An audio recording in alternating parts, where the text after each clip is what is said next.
What's going on, my Comic Chat Army? We're here with Amanda Fasciano that wrote the books Waking Up Dead, and a couple other, what are the other names? Dead Vessel, Dead Vessel and The Dead Show. And The Dead Show. She currently gave us one book to give away, and she even signed it for y'all. I don't know if y'all can see that. Yep, stay tuned for that giveaway. But we're going to interview Amanda here. So we're going to start off with the first question. How long have you been an author?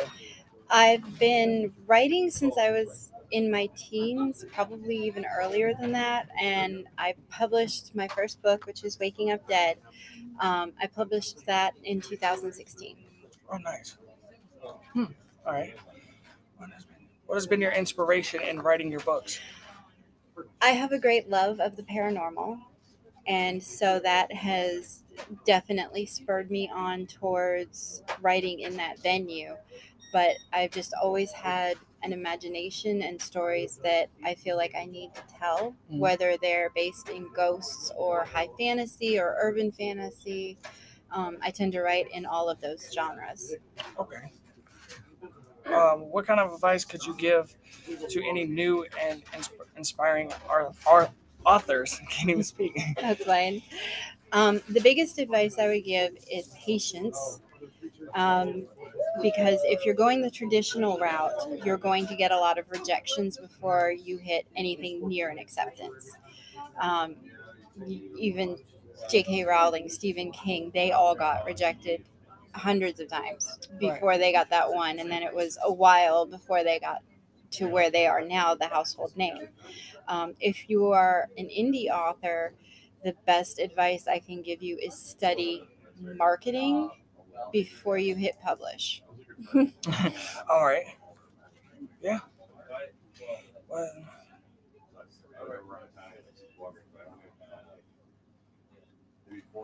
what significance does your main character, Cadence Riley, have to you?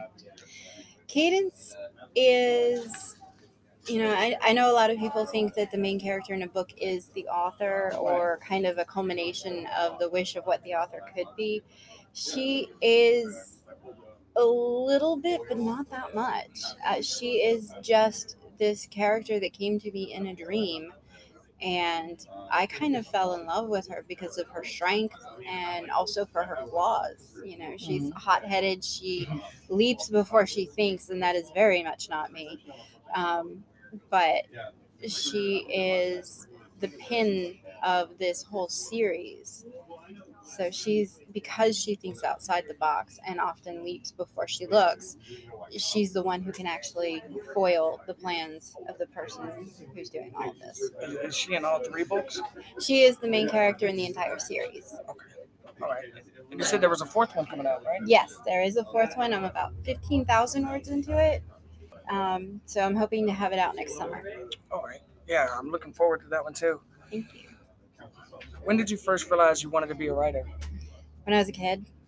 I wrote stories in class, and I was always encouraged by my teachers, that I had a good imagination and that I could possibly do that if I wanted to. And I had a teacher in high school who was a creative writing teacher, Mr. Werner. He was my favorite teacher ever, and he was such an inspiration to me because he would do all of the editing and things like that when we had to turn in 5 pages a week. Oh, wow. And so I wrote a book during that class, and he thought it was amazing that I wasn't just turning in 5 pages of whatever like half the other people in the class. That's a really tough teacher. 5 papers a week? 5 pages a week? 5 pages a week. Wow. How long does it take to write a book? It varies. On the time you get, I have a full-time day job. I've got 2 kids. I've got a husband, family, friends, things that we do. But I will say I spend probably 2 hours a day at least writing. And if I'm having an issue, if I'm having writer's block, then it could take 2 hours to get 500 words down. And other times I could get 3,000 words down. All right, so I keep hearing you say words, like y'all don't, like you do it by words, not pages? Like, Right. Right. They want to know if you send it to an editor, they want to know about how many words it is, Mhm. and the word count actually determines whether it's a novel, a novella, or a short story. Oh, wow. Yeah. Didn't know that. Short stories, I am really bad at writing. All right. How do you get a book published? If you want to go the traditional route, you have to get an agent who will then take your manuscript and sell it to the traditional publishing houses. You can go indie, which is what I did. And what I did is I went and I found an editor and I hired the editor and they looked over it and we went back and forth a few times on corrections and redundancies and plot holes and things like that. And then I had to get a cover designer to do the cover, and that took probably about a month in all to go through all of that. Oh, wow. Before I could hit publish. And then there are small presses who you can just directly submit your manuscript to, and they will tell you yes or no. And then there are vanity presses, which I cannot emphasize enough, stay away from, because Okay. they will charge you money to publish your book. And if somebody is asking you for money to publish your book, no, that is a big old red flag. Right. So is it free to publish a book? You can upload it and you hit publish on Amazon, and you can do it that way, and it's free. And if you want copies, you just pay for the copies that you have shipped to you. But to hire an editor, I lucked out. I have a fantastic editor who doesn't charge an arm and a leg. It was $250 for the edit. That cover was $75, and then I found someone who did it better for $25. So Can I give you a little up close view of the it looks cover? all black. It was supposed to not be that. It's supposed to be the asylum, which is kind of the main focus of where we are in this book. And yeah, it didn't work out too well. Right. How does your family feel about your writing? They are so supportive, and I couldn't be luckier or more grateful. My husband Anthony has pushed me even when I give up on myself and think I'm just throwing good money after bad, and he's like, no, keep at it, you will get there. Right. And my kids go to the cons with me because I do a lot of the local cons here. Mm-hmm. And they help out at the convention, and they will help me lug stuff to and from, and they have been also supportive. Nice. Yeah, that's really really good that you have a good support team like that. Yeah, It helps out a lot. it does. Have you written any other books or series besides Waking Up Dead? Not that's been published. I have written other books that are never, ever going to see the light of day.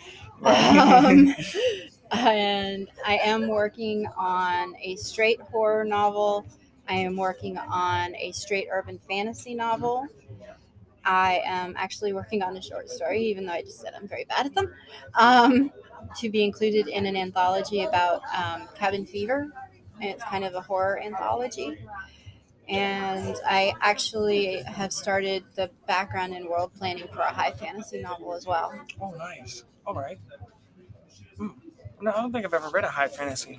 That's like Tolkien, where it's like another world and it's wizards and elves and dwarves and magic and all this other stuff. Urban fantasy is when it's our present day world and there just happens to be some magical element to it, like ghosts, wizards, like the Dresden Files, vampires. Okay. I'm definitely going to check that out. What has been your most rewarding part of being a writer?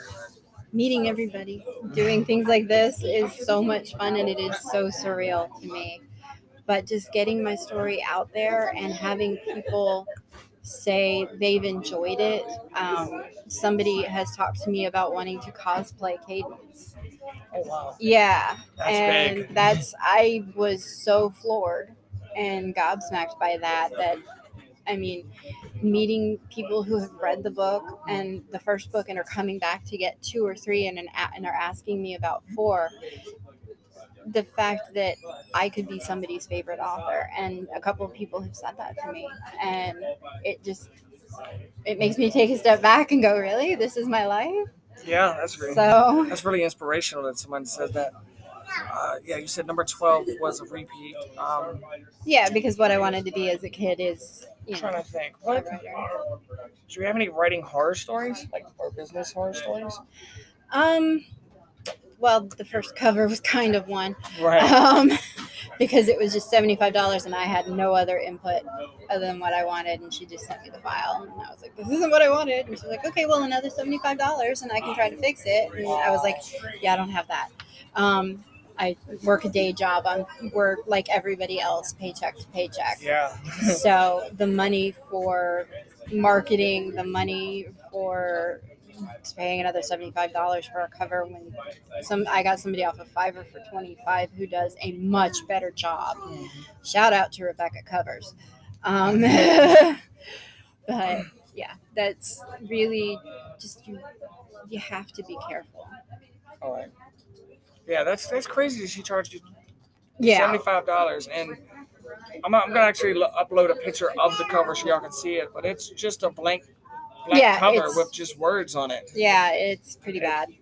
I mean, the back has a. What would you say that is? A bridge? It's supposed to be an abandoned asylum, so the roof is caved in and stuff like that. But no, I was not happy with how that cover came out, and the Rebecca who did it the second time, and we're welcome to steal images from Amazon to show the difference. Right. So there's a variant cover to this? There is. All right. And that is up at the front. All right. I didn't think to bring one over. I'm sorry. No, it's fine. What do you think makes a great story? Anything that captures your imagination can be a great story. Whether it's vampires, whether it's a love story, whether it's a historical drama, it goes into what you like. And the best thing you can do if you want to be a creator, be it a writer, be it a filmmaker, I know a couple of filmmakers, do what you want to see. If you love ghost stories, write a ghost story that you would like to read. If you love romances, then write a romance that you would like to read. That is what gives the story the strength. All right. Yeah, can you tell us all about the book a little bit more? Sure, I'd be happy to. Waking Up Dead is the first book, the Life After series. There is an overarching plot through all of this where a non-human entity, I try to stay away from terms that go into religion, so I just say non-human entity, is trying to get ghosts to take over, possess normal people. And so that is the overarching plot. And they realize, Cadence and Snow, who's Cadence's partner, they realize slowly that something else is going on with this whole overarching plot, because the first thing is just a chaotic non-human entity gets released into this abandoned asylum. The second one has to do with Cadence's brother's dorm house, where he was massacred 10 years ago, and a ghost of somebody who's still alive pops up. Oh, wow. Yeah, and you're trying to figure out what the heck happened. And that's when things start coming together, and they're like, wait a minute here. Right. And then the third book is when one of those television shows like Ghost Hunters, Ghost Adventures, things like that, they come into town to investigate a prison that has been almost like a no-go zone for a very long time, because there were casualties the last time it was investigated. Oh, wow. So, and one of the ghost hunters is a little flippant, a little flamboyant, and probably anybody who watches this will know what I mean when I say has an attitude. Because there is a show that has somebody who's kind of like that, but it's not him, just loosely based. Okay. And again, this prison actually ties into the plot, because it has to do with there's something that the people, the ghosts at the prison are trying to hide. All right. Yeah, did writing these books make you like Ghost more or a little bit less when you studied about all the research to get the material for these 4 books? I grew up in a haunted house. I have been obsessed with the paranormal since I was about 5 years old. So I won't say it made me like them more or less. I will say I know a lot more about ghost hunting. I know a lot more about mediums and psychics. I know a lot more about the theoretical physics that go into this. I have a friend, Dr. Odierno, who is in Tampa, who I bugged the living you-know-what out of when I was writing the Dead Show to just, okay, this is what I want the person to make to do for the experiment in the prison. Will it work? And he's like, well, research this. And so he pointed me in the right direction. And so everything in your book is accurate? As much as anybody can know at this point, because it is still an unproven science or a pseudoscience. But Dr. Odierno, I kind of call him my personal Dr. Venkman. Right. So, you know, but it's as accurate as I can make it to what is known now. All right, I just got one more question for you, and that we'll conclude this interview. Is this story is it only gonna be 4 books, or are you gonna go further? I know I have at least 1 book left to the plot, possibly another. I need to see where book 4 takes me and how it looks like book 5 is gonna shape up, because I don't want this to be a forever series that has no end in sight. It is a particular plot, and while I may do another series with these characters, it'll be the end for that series. So I'm looking at 5 or 6 books for this series. Okay. Yeah, I was going to ask that too. Was Cadence going to pop up in any more other stories besides these 4? I will say the urban fantasy I'm writing and the horror, I'm trying to figure out how to get it to work. But I would like to have everything take place in the same universe.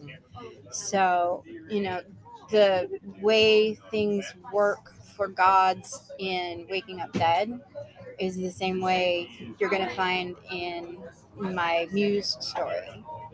All right. So, yeah, that's the end of the interview. Do you have any shout outs, or do you want to say plug to anybody? You can buy her book on Amazon. I'll leave a link down in the description so y'all can go buy it. Yeah, as always, love to my husband Anthony, who supports me through everything, and we've been married 20 years, so that's a long time to support me. And to my kids and to all of my friends who support me. There are more than I can mention. So. Right. All right. Thank you. Oh, you're welcome. Thank you for coming and letting me interview you. Thank you. Today. Thank you for having me. I'm so honored. Oh, yeah, it's a pleasure. All right, Comic Chat Army, that's the conclusion of our interview. Don't forget to like, subscribe, and share. And check out Amanda's book on Amazon. It's called Waking Up Dead. Is the first one. Has a better cover now, I promise. But that's a first edition now. Yep. So first edition right here. We're going to give it away. So y'all stay tuned for that. All right, my Comic Chat Army. Later.